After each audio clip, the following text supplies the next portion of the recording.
प्रिय दिव्य आत्माओं, आपका हमारे YouTube चैनल में स्वागत है।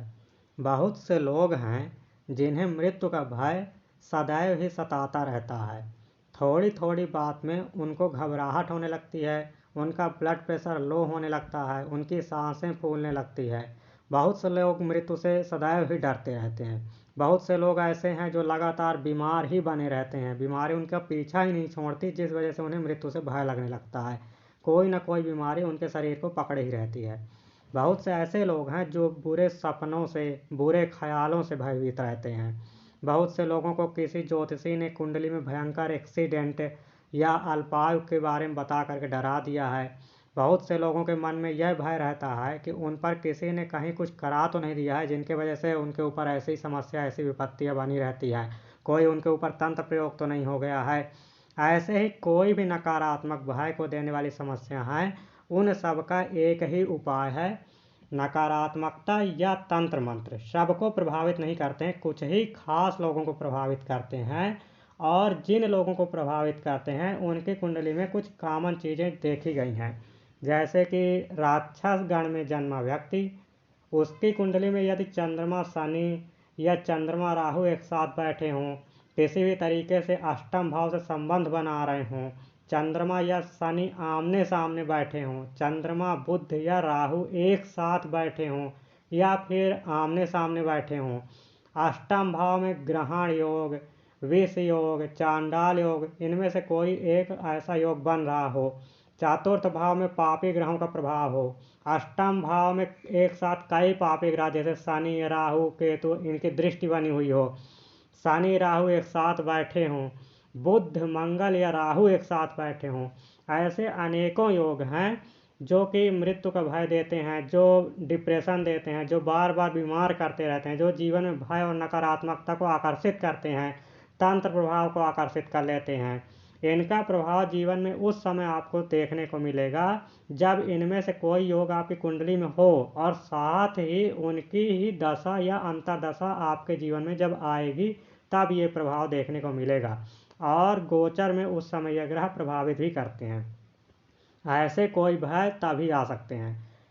तो ऐसे में आपको सबसे पहले तो सावधानी रखनी होगी। कुछ सावधानी रखनी चाहिए कि जैसे जो वीरान स्थान हैं, जैसे कि किला, खंडहर या शमशान घाट आदि, तो उन स्थानों से अगर यात्रा कर रहे हैं आप, उन स्थानों के आसपास से कहीं से गुजर रहे हैं, तो सबसे पहले कभी भी दूध या खोवा से बनी हुई कोई चीज़, मिठाई, मिष्ठान, खीर, ये सब खा करके तुरंत यात्रा न किया करें।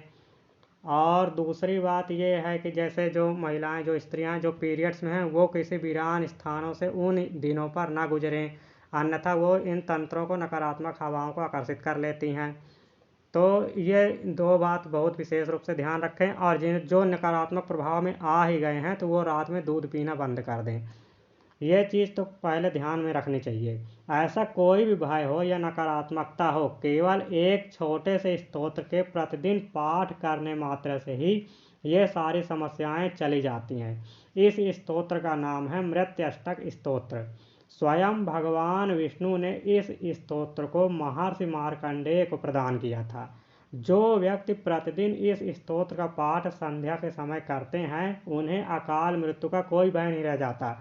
ऐसे सभी कारण, तंत्र मंत्र उससे दूर हो जाते हैं जो उसकी शारीरिक या मानसिक क्षति कर रहे होते हैं। जो लोग पूजा संध्या करते हैं, जैसे कि प्रातः काल की संध्या, सायं काल की संध्या, उन्हें अपनी संध्या में इस स्तोत्र को प्रतिदिन पढ़ना चाहिए। जो संध्या नहीं करते हैं उन्हें भी प्रतिदिन, जो नकारात्मक प्रभावों से ग्रसित हो गए हैं, जिनके मन में बार बार भय आ रहा है, उन्हें भी, इस तरह की समस्याओं से ग्रसित लोगों को भी इस स्तोत्र पाठ किसी न किसी समय एक बार बैठकर अवश्य कर लेना चाहिए। वह इस स्तोत्र को 3 बार संस्कृत में पढ़ें, क्योंकि संस्कृत में पढ़ने से ही श्लोक या मंत्र प्रभावी होते हैं।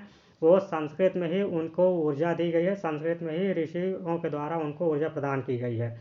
तो संस्कृत में ही श्लोक या मंत्र प्रभावी होते हैं। और फिर उसको अपनी स्वयं की भाषा में ही, जो भाषा आपको आती हो, जैसे हिंदी, इंग्लिश, जो भाषा आपको ज्ञान हो, उस भाषा में उसका ट्रांसलेशन पढ़ने से वो आपके सबकॉन्शियस माइंड में ज़्यादा प्रभाव डालता है और ज़्यादा प्रभावी होता है, आपकी श्रद्धा, विश्वास और भक्ति को भी बढ़ाता है। तो उसको कम से कम एक बार अपनी भाषा में भी समझने की प्रयास करना चाहिए कि वो क्या कह रहा है। जब भी इस स्तोत्र को पढ़ने बैठें तो एक छोटे से पात्र में या किसी ग्लास में पानी रख लें थोड़ा सा। फिर उसके बाद आप इस स्तोत्र को 2 बार हाथ जोड़ करके संस्कृत में पढ़ें और फिर एक बार पात्र को हाथ से स्पर्श करते हुए, अर्थात जो जल रखा हुआ है पात्र में, छोटे से पात्र में जल रखा हुआ है, उस पात्र को स्पर्श करते हुए भी एक बार स्तोत्र को पूरा पढ़ें और फिर उस जल को आप पी लें। इसके बाद प्रतिदिन यही कार्य करने से आप धीरे धीरे सभी प्रकार के नकारात्मकताओं से, तंत्रों से, मंत्रों से और जो भी ये भय बन रहे हैं, जो भी इस योग भय दे रहा है आपको, किसी प्रकार की कुंडली में जो नकारात्मक दोष हैं जो भय दे रहे हैं, जो बुरे विचार हैं, जो बुरे ख्याल हैं, वो सब धीरे धीरे आपके जीवन से चले जाएंगे। आपको इस प्रकार के कोई भय नहीं रह जाते।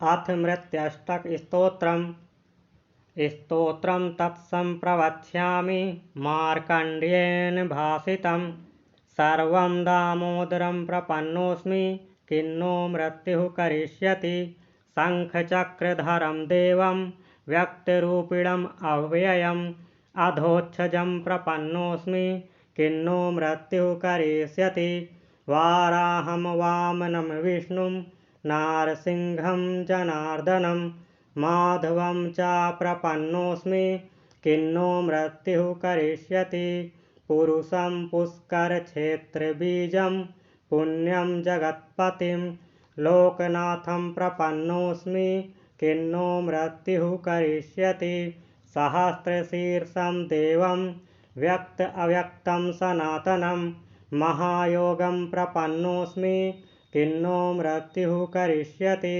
भूतात्मानं महात्मानं यज्ञयोनिं योनिजं विश्वरूपं प्रपन्नोऽस्मि किन्नो मृत्युः करिष्यति इत्युदीरित मार्कण्डेयं स्तोत्रं तस्य महात्मनः अपयातस्ततो मृत्युः विष्णुदूतैः प्रपीडितः इति तेन जितो मृत्युर्मार्कण्डेयेन धीमतः प्रसन्ने पुण्डरीकाक्षे नरसिंहे नास्ति दुर्लभम।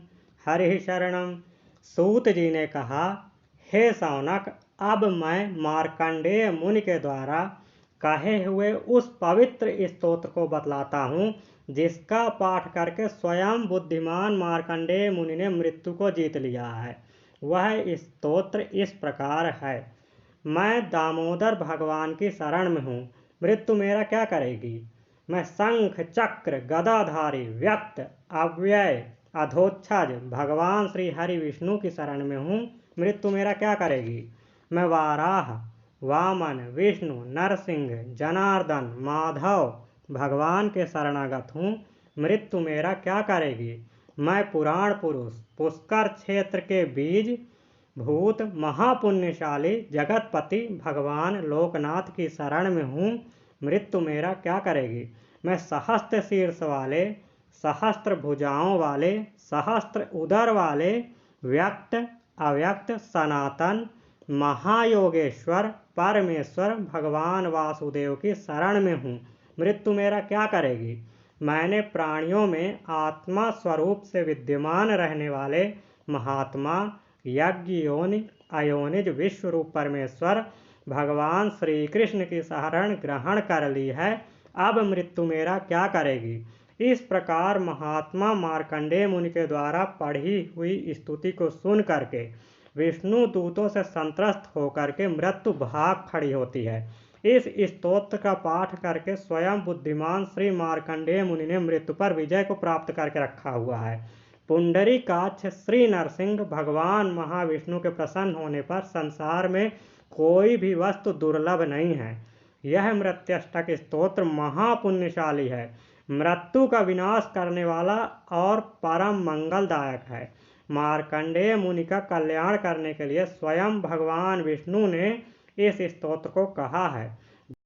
जो मनुष्य प्रतिदिन नित्य अपने संध्या पूजन के समय पवित्रता से भक्ति पूर्वक इस स्तुति का नियम पूर्वक पाठ करता है, वह भगवान विष्णु का भक्त अकाल मृत्यु से कभी ग्रस्त नहीं होता है। जो योगी अपने हृदय कमल में पुराण पुरुष सनातन अप्रमेय तथा सूर्य से भी अधिक तेजस्वी भगवान नारायण का ध्यान किया करते हैं, वह तो मृत्यु पर विजय प्राप्त करके अमरता को भी प्राप्त कर लेते हैं। तो इस प्रकार इस मृत्युष्टक स्तोत्र की महिमा कही गई है।